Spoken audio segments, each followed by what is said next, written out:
Emily, thank you so much for joining us. Thanks for taking the time. I know how launch month and week and all of that is, so I know you're busy, but thank you for being here.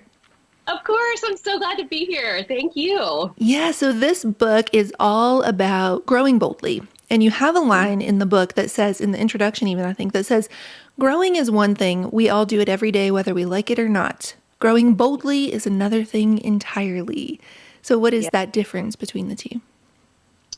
Well, I think over the last, I would say 2 years, I have started just leaning into who God made me to be and all the, quirks and weirdness that makes me who I am. And I think that when we allow our outsides to match our insides and we work toward that real, true authenticity, that's growing boldly. That's what Yeah. inspires and allows us to like make big, bold decisions for our lives, to claim them and build up from scratch. So, Yeah. yeah, I think that's what it is. I love that, that our outsides start to match our insides. And one of my favorite sayings is like, I want to build a life that feels better on the inside than it looks on the outside.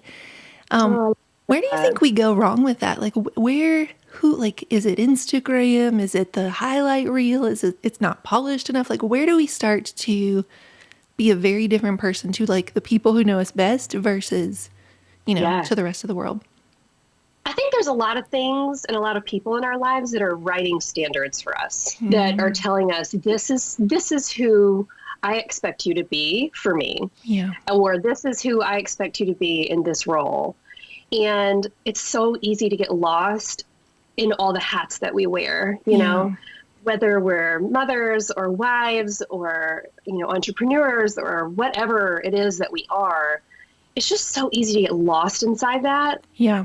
in all that we have to be and not that we already are. Mm. And so I think there's an aspect of growing boldly that requires us to press pause and strip back some layers and like get to know who we are in our heart of hearts again. Yeah. And so much goodness comes when we allow ourselves to do that. Yeah.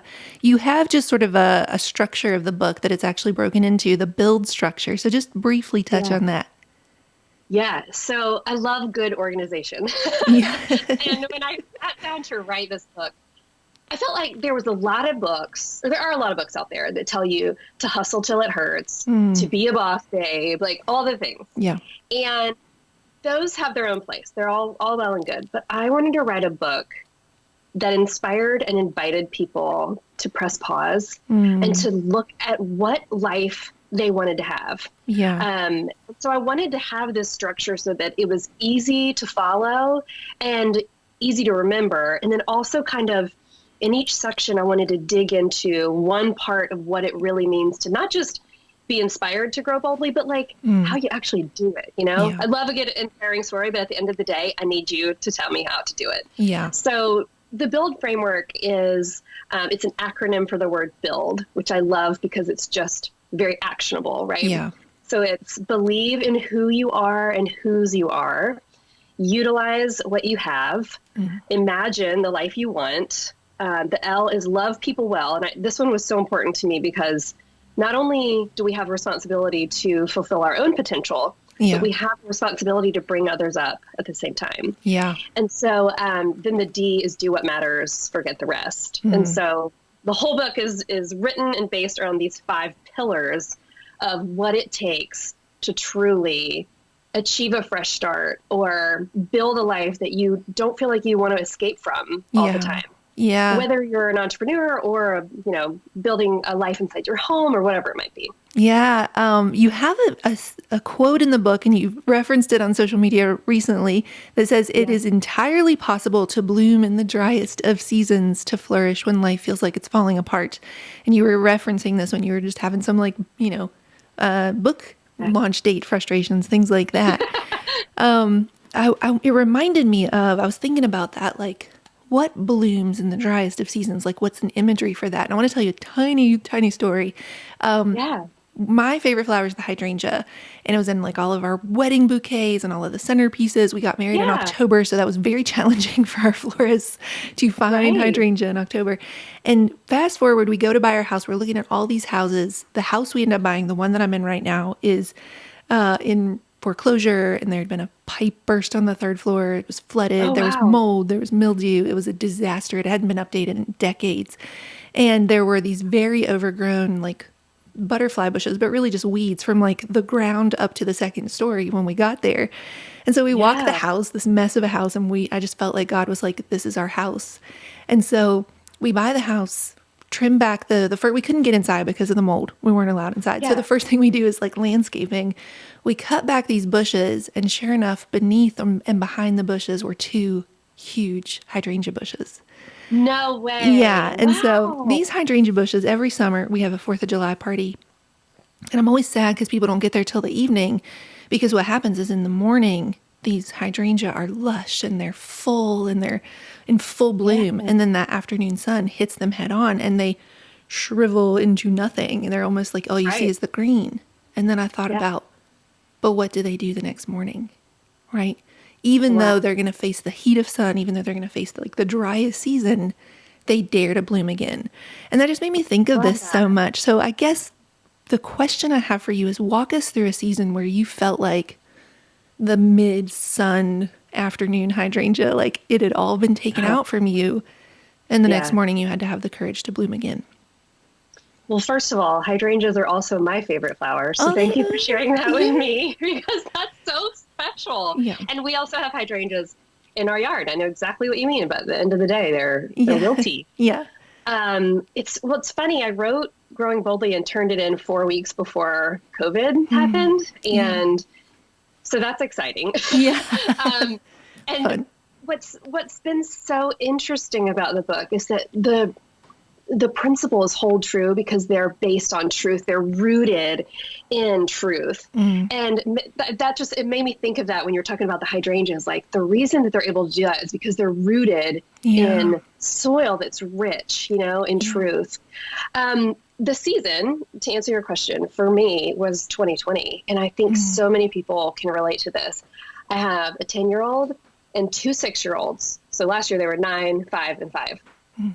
2 kindergartnners doing virtual school, book deadlines, work, Yeah. being quarantined, life. I mean, it was so much. And there were days where I was like, if I can just get these kids to stay on their Zooms for, however long they needed to be, that will be a win. If I accomplish nothing else, if my house is a disaster and I just get through that, then that's fine.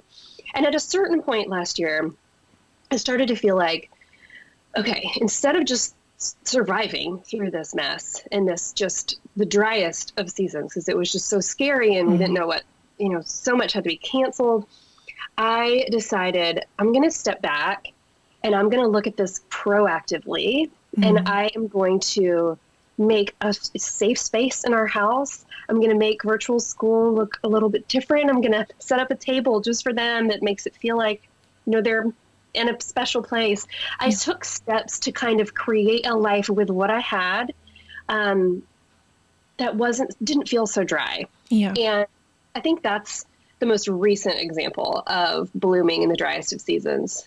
We all went through just so much last year, and I don't feel like I'm alone in looking at where we are now in the beginning of 2021 and thinking, okay, like, I'm ready to emerge from, hopefully soon, all of this. Yeah. Having grown a little stronger. Yeah. You have a friend named Christy, and she says, if something is out of my control in every way possible, then it must be God's will for my life. And I had to stop what I was doing, slow down, and read that line again, because I like to control things. And I imagine, I was going to say, I imagine as somebody who loves organizing and loves planning, let's just spend a second with that sentence. When she said that to you in your actual, when you were interviewing her, how did that land in your heart or your gut? What were you feeling when she said that? Christy is a remarkable woman, and I had the honor of sharing lots of stories from women throughout this book who've grown boldly in very, very dry seasons. And when I've known Christy a long time, but a little bit of a backstory for anyone listening, she has two terminally ill children. And for Christy, when she said that to me, I just felt, and I think I even wrote this in the book, I think I actually said in my brain, God, forgive me for my disbelief. I cannot fathom that kind of faith, that kind of strength. And to know Christy is to know that she means every word that she says. Yeah.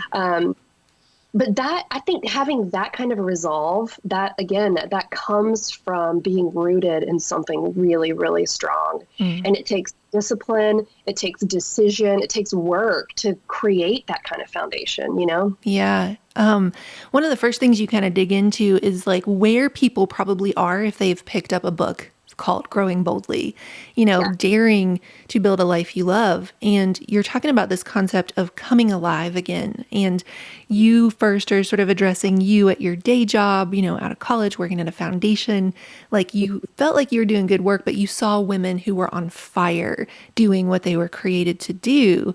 And you say, I was not alive. I didn't know what to do, but I had to find a way to become alive again. And you're referencing this really powerful quote about, taste the food and get good and angry and all this stuff. And live life. Yeah. And like, have you seen the movie Soul? Can we just talk about this for a second? Have you Okay, seen Soul? yes, we watched it during one of our quarantine weekends at home. Yes. Did you so just good. sob uncontrollably I did. at the end? It's Oh my gosh. such a good reminder to all of us that like there's so much life to be tasted, Yeah. But we so often get stuck in the hamster wheel of living reactively to things. So good. Such a good movie. Just that like idea of being numb and like this, like, what are you going to do with the rest of your life? I don't know, but I'm going to be alive every minute of it. I just, that was like a pinprick to the water balloon. I was just like, well, I have not been doing that enough, but okay, let's jump on that. So you say in the book, you may be thinking, fears and lies aside, I don't really know who I am. I've barely been keeping my head above water for years between the diapers and the deadlines and the laundry and the feeding people and trying to wash my hair at least once a week. I feel like a robot, a shell of myself. Where do I even begin? And you had mentioned on Instagram, this is like the question you're getting a lot. Like, where do I even begin to find myself again, to find that alive version of myself again? Yeah. Yeah, I love that you pulled that excerpt because I think that's the essence of what Growing Boldly is. It's not a woman who is at the top of her game and has every resource in the world who's trying to build a life she loves. It's a woman who wants something better than where she is. And so, yeah, I think that we have to give ourselves the time, the permission, the space, the margin to make ourselves a priority. I said at the beginning of this year, I'm going to make myself the priority. I've put so many other people ahead of me in the past because I thought that was the right thing to do. My children first, my husband first, my work first. But I left Emily in the back in the dust. And what happens then is that she's not able to be all the things that she's supposed to be for these people that she's calling her priorities. Yeah. And so I think when we make the decision to put ourselves first, to take care of ourselves, not only do we change our lives, we change so many people's lives too. Yeah, I love that. We have a friend in common, Hannah Brencher, and in her latest book, Fighting Forward, she talks about operating out of the overflow. That we're not like scraping the bottom of the barrel, that it's just where it's a cup runneth over, it's pouring out. You say, one thing I know for sure, you've changed, and that's good. But now it's time to get to know you, the right now you, the you who has been through hard stuff and dares to hope for a better day. And I think that's so powerful because I don't think any of us are the same person we were even 12 months ago. I don't feel like you go through an unprecedented pandemic, which, by the way, I feel like we have to stop using the word unprecedented at this point. Right. It's precedented. We're here. But it's just like, that there's this, there's something, such a deep ache and such a nerve that's hit when you say no, there's a right now you, and you need to get to know her again because you have not been in conversation with her. I think that's so powerful. And I want to talk about kind of tying this together to the job that you were in, and sort of like these glimpses you were getting of where it was you were headed. Because right now there's somebody listening who's in the day job, not alive version of you, or, whether that's a day job in a cubicle, or it's just, I'm fine with my job, but everything else in my life is falling apart, whatever it is. Yep. There were these Mm-hmm. breadcrumbs, even when you were at your day job, where you said, that you liked things like creating flyers, designing the logos, writing the thank you notes. Like these things started Yeah. to make you alive. You started to say, in a situation I don't love generally, what are the things that Yeah. are sparking? And that made me think of God is really funny in the way he likes to leave these little, like, they rarely make sense in hindsight and when you're in it, but like Yeah. hindsight ties them together. Like he was leading you here all along. So I guess just like Isn't to the that person, crazy? the person listening, like, how do we get better at noticing the breadcrumbs in the Yeah. now, in the right now us? I love that question so much because I feel like 2020 gave us this weird amount of time all of a sudden where we could think like, okay, well, I can't go travel. I can't go to the concert. I can't go to the movies. So what am I going to do with my time?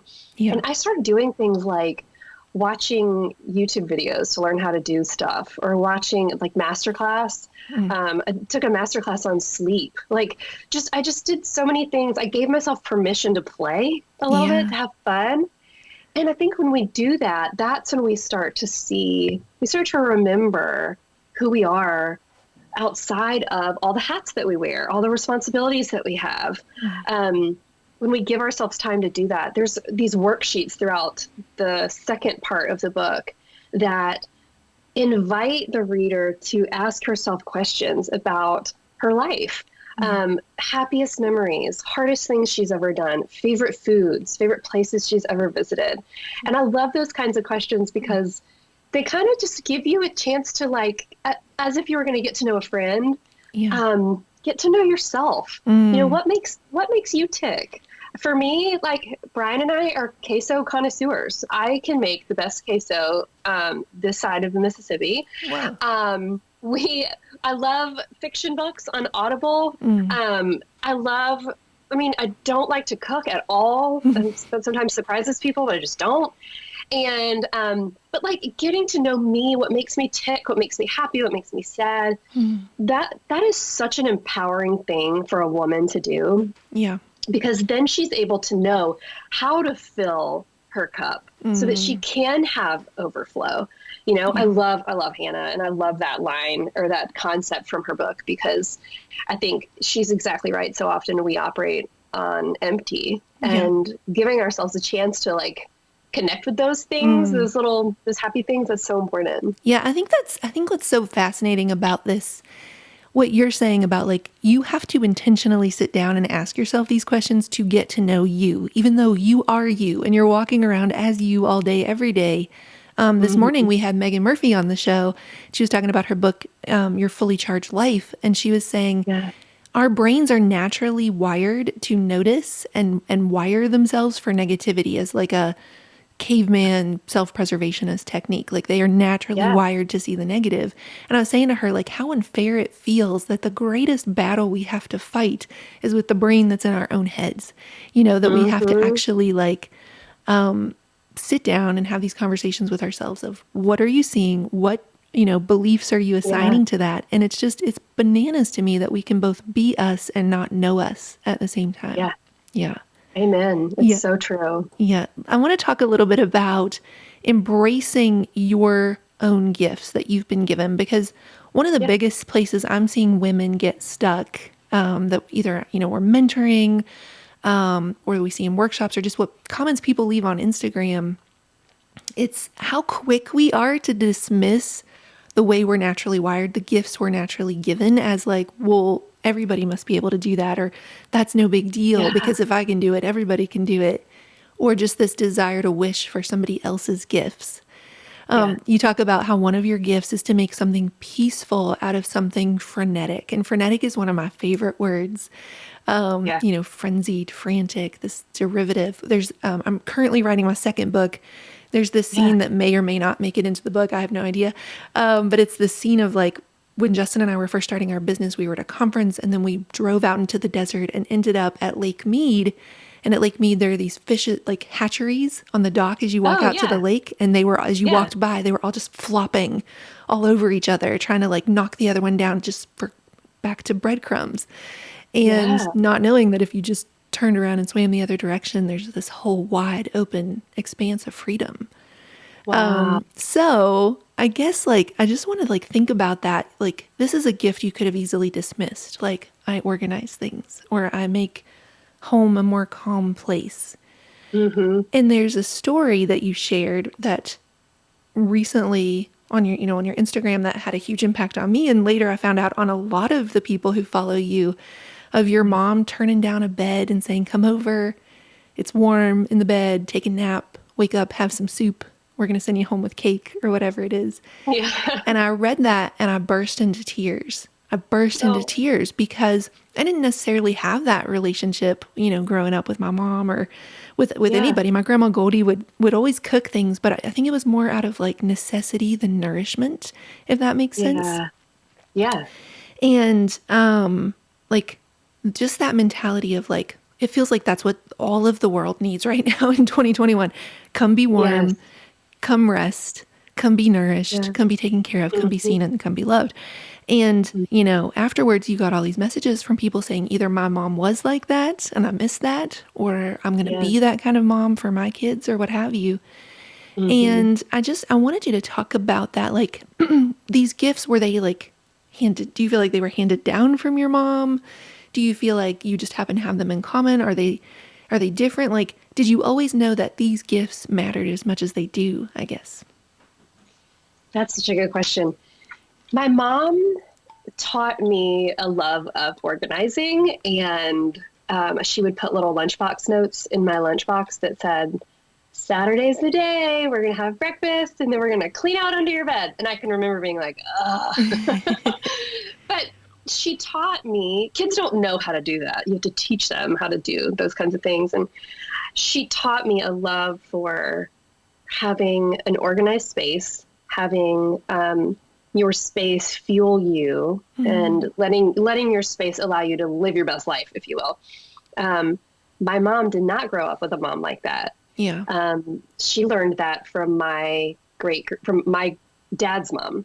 So yes, but I think that it's such an interesting thing to love something and think like, well, that just needs to be, I love this, so I'm gonna put it in a box and keep it over here. For me, when I was in that corporate role, I knew that I loved organizing my office at the corporate job. I loved organizing the file system. I mean, just little things like that. But once I started to look at my life, and honestly, and I don't even think I've ever told this story before, I had 3 jobs in Tampa, great jobs, but I was so miserable. I had 3 of them, one right after the other. Wow.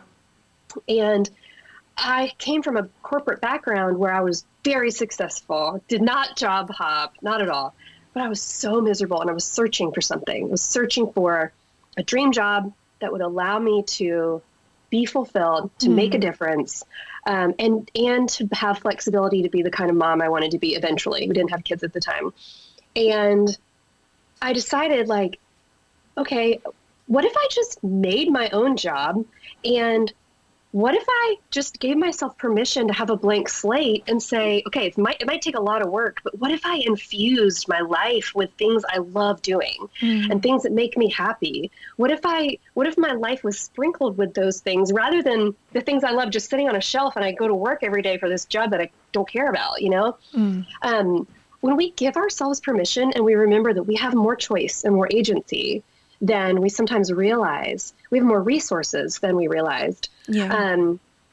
When we do that, we can build a life we love, but we have to dare to do the work. Yeah. You know what I was sitting here thinking as you were talking is I wonder if there are any new gifts that are starting to come to light for you now that you're sort of in the process of trying to make sense of, or like say, is that like a thing? Yeah. Is that a real thing that I should lean into? Like what's because Yeah. we're constantly growing. We already talked about that. So what's a new Yes. gift that you're figuring out lately? Oh my gosh, a new gift. Well, so a little backstory. One of the girls that I work with at Simplified, we just promoted her to be Chief Operating Officer. she's an absolute rock star. And it has given me the freedom to like explore new things that fire me up in my career. Still, obviously involved with Simplified and everything like that. But I think that I am starting to have a real interest in wellness as a whole person, like functional medicine and meditation and things like that. I think like a lot of entrepreneurs, I operate in fight or flight mode a lot of times. Yep. And it's hard for me to settle down. I don't like being bored. I don't like sitting still. But I know that if I nurture that side of myself, just like we talked about making yourself a priority, if we nurture that side of ourselves and focus on being well in lots of different areas, then we can be better for all the things. So I don't know. I've just been really interested in reading a lot and on that topic lately. So who knows? Yeah. And you, by the time this airs, your new podcast will have launched. It's getting ready to launch in a few days while we're recording. And I have to tell you, I listened to the trailer and I said to Justin, I was like, oh, Emily is a natural at this. This is going to be good. And Thank you. Well, I think like what's really beautiful, what I was saying to him specifically is I feel like because you have such an amazing team around you, and this move you just mentioned of letting the CEO take over the steering the ship kind of idea. Yeah. It allows you to know your audience like they're friends. It allows you to know them so deeply and like intimately that when you were doing the intro, the trailer, and you were talking, I was like, I feel like we're just like grabbing coffee. Do you know what I mean? It was just so good. So happy. It was so good. That's awesome. I want to talk next about what you know for sure. This is something that you talk about in the book of like beginning with that dirt, that truth that's the soil that something's growing out of. And you have a Google document of things you know for sure, which I would expect nothing less from you. I'm so OCD. I love it. I love it. Justin has Google Docs for his Google Docs, so he loves that too. And one of the things you know for sure is that we were not born to play small. And I wanted to ask you, what is the balance or the difference you think for somebody listening when they hear you were not born to play small, but they're like, okay, but I feel like I want a small, simple life. And I know you love both of those sides of things. So what's the balance or the difference between playing small and choosing a life that is small and simple? That immediately makes me think of my dad. My dad is the smartest man on planet Earth. He could have been a surgeon, a doctor. Like he has that kind of memory where he just knows everything. We call him for everything. And if you let him, he'll tell you the history of anything you want to know about. He was taking me to the airport back about a year ago, January of 2020, back when we went to airports. He told me that he's always taken me to the airport. So he's always, even if it's really early in the morning and I have to be there, he drives 45 minutes from his house, will come and get me and take me. And I asked him, I said, Dad, do you ever regret just working at the power company? Like, do you regret dropping out of college and marrying Mom and living in the suburbs, never leaving Pensacola? Like, do you regret that? And he was no. As he said, I made a very specific choice. I wanted to be a dad. I wanted to have a schedule that allowed me to be there for you guys. That to me was making it. Like, that's what my big goal. And I did it. And I was like, Dad, seriously, that's just, it like got me all choked up. And then he said at the end of it, he said, and plus I wanted to be able to take you to the airport. And it just, I was like in the car on the way there, but it was just so special to me that while that may look small to other people, that was a massive win. That was that he lives the biggest, richest, most happy, fulfilled life because he looked at his life and said, let's craft this. Let's build this. What do I want it to be? Let's put all the things in place and make it happen. Yeah. And I just think it's so beautiful. It's just such a beautiful example of like making specific choices for what you want your life to be. There's a quote by James Clear from Atomic Habits where he says, every action, every decision you make, everything you do is a vote for the life you want to have. Yes. And I Yeah. just I love love that. Oh, nice. Mhm. So playing small is not making those decisions. It's not taking those steps for the life you want. And then it's okay to live a big life. It's okay to live a small life, is defining that. What is the life you want? Yep, I love it. absolutely. Gumption, grit, and grace. These are three characteristics that virtues even you see in most successful women. I want to talk a bit about the grit components because I love grits. And there's a quote from Angela Duckworth, who's the author of Grit. She says, "Enthusiasm is common, endurance is rare." And it made me think of, I get these, every Monday I get these emails. They're these like, this is so random, but they're these Robinhood snack emails, which is like investing things. But at the bottom, they always link to like, I don't know, 6 or 8 awesome different articles. And so one of the ones that was linked up today was talking about the 5 mindsets of very successful people. And one of them was that they choose to do hard things and be bad at things on purpose because it builds endurance, it builds perseverance. And it was talking about like CEOs taking on like chess grandmaster champions and like this random guy who's gone and completed Navy SEAL Hell Week twice just to like, Wow.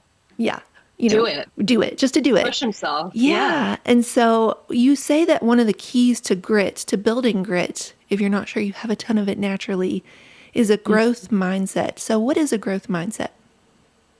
I think a growth mindset is when you look at your day and you might, look at something hard that you have to do and you just go for it. You may fail at it. You may do terribly, but you put yourself out there. You're willing to do the work. You're willing to take a step forward, even if you're not sure which direction you're going in. I think it's just so much easier to live a reactive life than it is to make choices daily that are going to push you. I mean, it's like with Simplified, we often talk about morning routines and evening routines.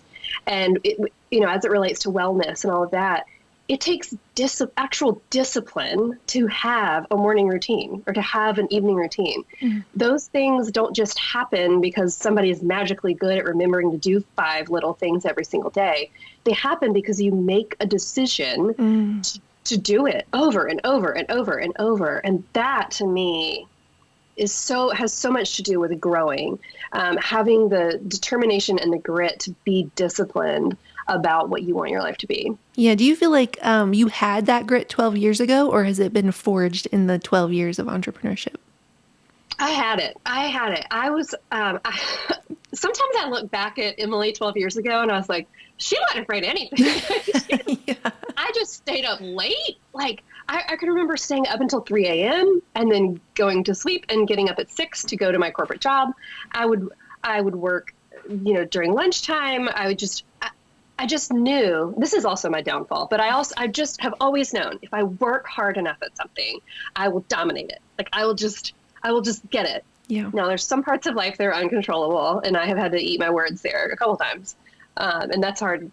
But, no, I think we just have to believe that we're worth it, that we have what it takes. Even if we don't. I have made so many mistakes in business that I talk about throughout the book. I've made so many mistakes. Some of them very costly, dollar-wise. But the people that are successful, they just keep going. Yeah. They just keep going. I love that. I heard a speaker once say this quote that was very convicting to me. He said, "You leapt the first time the ledge came around." Talking about 12 years ago, Emily, we started our photography business, I guess would be 15 years ago, maybe. And like just that leap of like, we're not going to take law firm offers. We're going to start a business with no money. Like, that sounds great. He said, "You leaped the first time the ledge came around, but will you leap the next time?" And it's just sort of this idea of you can either be the kind of person who doesn't start with grit and it's forged over time, or the kind of person who starts with a ton of grit and then like the stakes get higher. There's mortgages and like kids' college funds or what have you. So do you feel like you've been able to maintain that grit throughout or grow it even? I do. I think that I think it's another thing that kind of takes discipline, Mm. but you're right. The stakes get higher and it becomes scarier to take risks or make changes. But it also becomes more crucial Yeah. to do that, you Yeah. know? I mean, I was 20, how old am I? I turned 38 yesterday. So 12 years ago, I Oh, was yes. Happy 26. birthday. I meant to say Thank that. you. Yes. Happy Thank you. birthday. So 26-year-old Emily didn't have as much to lose as 38-year-old Emily does. Mm. She didn't have any kids. She was a newlywed. Yeah. And so I think it does. I think it becomes more crucial as we get older too, that, we get one shot at life and Yeah. we can either live it boldly or we can let life happen to us and have regrets at the end of the day. Yeah. So Yeah. You mentioned some of the costly mistakes in business, and you sort of talk about that in terms of the hard-won confidence that it's given you. And you say, I made these mistakes; they were very costly, but the hard-won confidence tells me you can face hard things and come out the other side. mm, And you talk about how when you ask most people, hey, when did you learn to really trust God, or that God was trustworthy, or, that you sort of like deepened in your faith, most people will tell a hard story that we don't feel that in the moment. Well, why is this happening in the moment? But when we actually yeah, start to look at these like faith, like mile markers in our journey, they tend to yeah, be the hard things.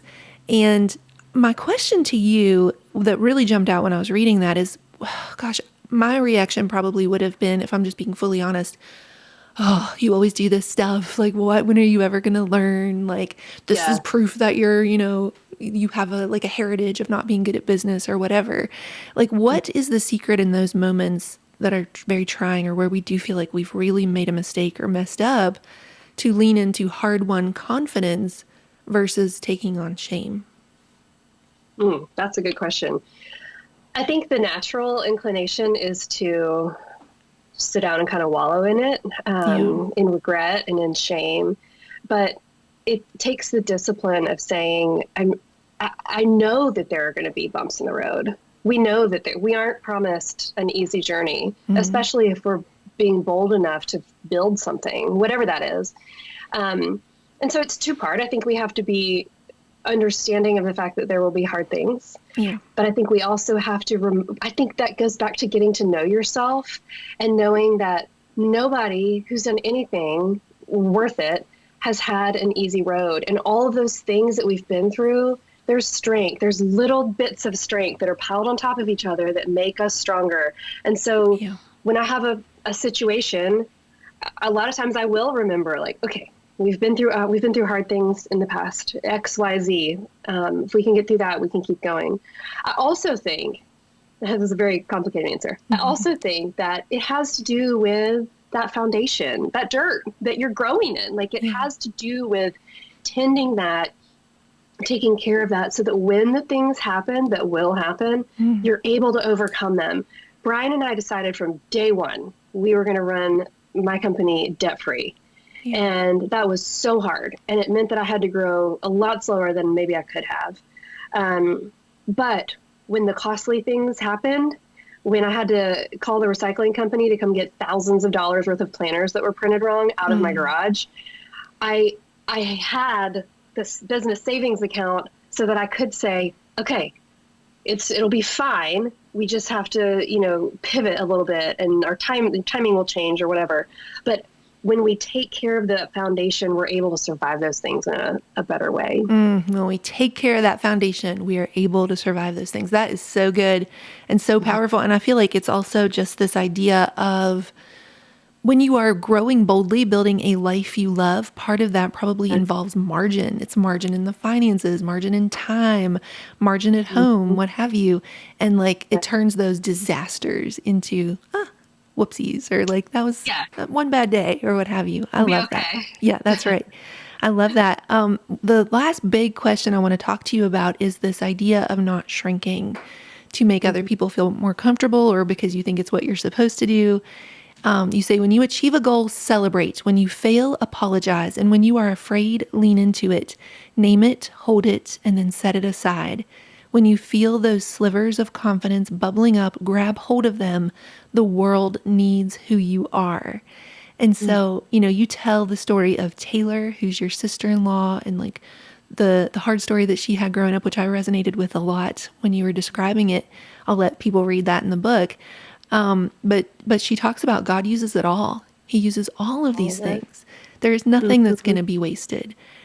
So for the woman who's listening and she's been nodding her head the whole time and she wants what we're talking about, she wants what you're describing. What are, like, just like you were talking about, getting really specific, really actionable. Yeah. What are 3 specific, even language swaps you would love to see bold women make in 2021? I'm kind of thinking of the part where you're talking about swapping, do I have enough talent for will I be tenacious enough? But really anything you have, like things you'd like to see women stop saying or start saying. Yeah. What are some language swaps we should be thinking about? I think first and foremost, looking yourself in the mirror and saying, I am worth it. Yeah. I am worth it. I tell the story in the book about my mom teaching 4th grade. It was dropout prevention 4th grade. So it was very low performing students who did not have a lot of family support. And it sounds so silly, but she used to have her kids yell, hey, I like myself.